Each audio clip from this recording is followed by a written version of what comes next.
අධිකරණය ආරක්ෂා කර ගැනීමට ලැබේවා.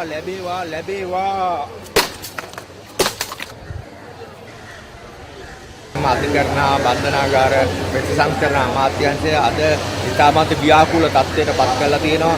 එක පැත්තකින් අධිකරණ නියෝග මත සිරදඬුවම් විඳින රැඳිවියන්ගේ ජීවිත අනාරක්ෂිත වෙලා තියෙනවා. අනිත් පැත්තෙන් ආණ්ඩුක්‍රම ව්‍යවස්ථාව ගෙනල්ලා මේ අධිකරණ කටයුතු වලට බාධා කරමින් ගරු අධිකරණය මේට හැල්ලුවට ලක් වෙනවා. ඒ නිසා ගරු අධිකරණය ආරක්ෂා කර ගැනීමටත් ඒ වගේම මේ බන්ධනාගාරවල කටයුතු නිසි පරිදි කටයුතු කිරීමටත් මේ ඇමතිවරයා ඉන්නකම් කරන්න බෑ. ඒකින්ද අපි කියනවා මේ ඇමතිවරයා වහාම ඉල්ලා අස්වෙන්න.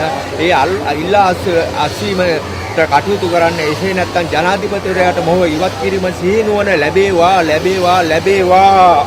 විශේෂයෙන්ම අද මේ පත්තිනි මෑණියන්ගේ අඩවියට අපි ආයේ මේ ආණ්ඩුවේ අධිකරණ සහ බන්ධනාගාර ප්‍රතිසංස්කරණ අමාත්‍යාංශය ඊටම ව්‍යාකූල තත්ත්වයට පත් කරලා මහජනතාවගේ අප්‍රසාදයට පත් කරලා තියෙනවා මේ වර්තමාන ඇමතිවරයා.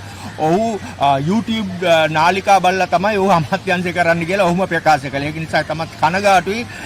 මොහු එක පැත්තකින් අද වෙනකොට ආණ්ඩුක්‍රම ව්‍යවස්ථාවේ 22 වෙනි සංශෝධනය ගෙනහල්ලා අධිකරණය Tamanට ඕන විදියට හසුරවන නැත්නම් අපි අදටත් ගෞරව කරන ගෞරවනීය අධිකරණයට අතපොයිමේ කටයුතු කරලා තියෙනවා. විංශකාරුන්ගේ විශ්‍රාමන කාලය දීර්ඝ කළා. Tamanට ඕන ජොකියා ගෙනහල්ලා මේ අධිකරණ ක්‍රියාමාර්ග හරහා තමන්ගේ දේශපාලන ව්‍යුහය ශක්තිමත් කර ගැනීම සඳහා තමයි මෙයා කටයුතු කරන්නේ. ඒ නිසා අපි කියන්නේ අධිකරණයට ස්වාධීනව කටයුතු කරන්න ඉඩ දෙන්න.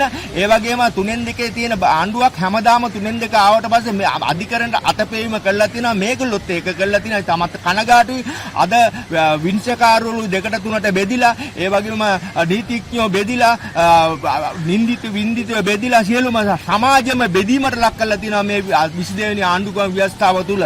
ඒකින්ද අපි මේ ඇමතිවරයාට කියනවා වහම මේ ව්‍යවස්ථාව අවලංගු කරන්න.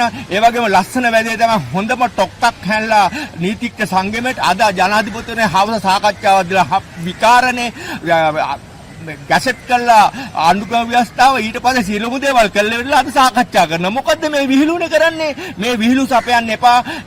ඕක කරන්න තිබ්බේ විශේෂයෙන් මේ ගැසට් කරන්න ප්‍රථම. එහෙම කළේ නෑ. සියලුම දේවල් කළා අද නීතිඥයෝ හුරුතල් කරන හඳුනන අපි විශ්වාස කරන නීතිඥයෝ එහෙම රැවටෙන එකක් නෑ. ඔවුන්ගේ සරණේට මේ 22 වෙනි ආණ්ඩුක්‍රම ව්‍යවස්ථාව සම්පූර්ණ අවශ්‍ය කරලා අලුත් ව්‍යවස්ථාවක් රටට ගැලපෙන ව්‍යවස්ථාවක් ගෙන ආණ්ඩුව කටයුතු කරන්න ඕනේ.